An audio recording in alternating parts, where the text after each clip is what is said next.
El jurament. Sílvia, ara deu fer un any i pic, vam presentar la colònia hidràulica. Recordes? Més. A mi el temps em passa molt ràpid. La colònia hidràulica.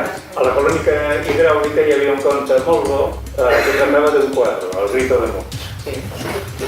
Aquest llibre també té un quadre. Aquest llibre també té un quadre. Poder no tan anguniós, però té un quadre.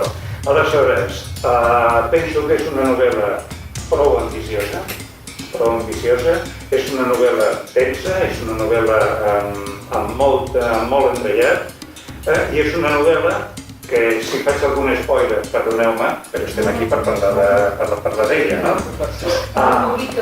Muy poquito. Bueno, que calmi. Però a partir de la pàgina 20 veureu que la novel·la passa en dos mons i en dues èpoques. Comença a llançar, continua a Londres, però al mateix temps veiem una història que passa a Anglaterra, a Londres, i en un poblet que es diu Ella, en l'any 1665, a l'any de la peste, una de les últimes epidèmies de peste negra que van haver-hi a Londres i a Europa, a l'any de la peste i a l'any també del gran incendi, del Great Fire, el gran incendi de Londres.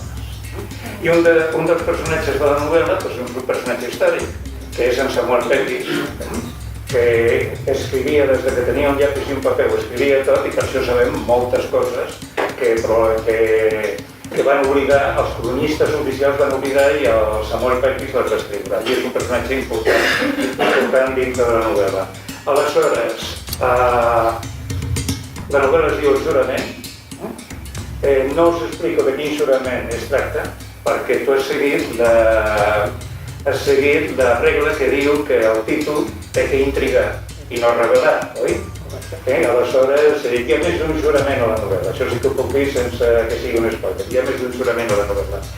I a mi personalment m'ha sorprès la història del poble de Llam, sobretot quan he anat a la Wikimedia i he vist que era veritat, perquè el de l'incendi de Londres ho coneixia, però el pacte que van fer els membres, els camperols del poble de Llam no ho coneixia i és realment molt interessant.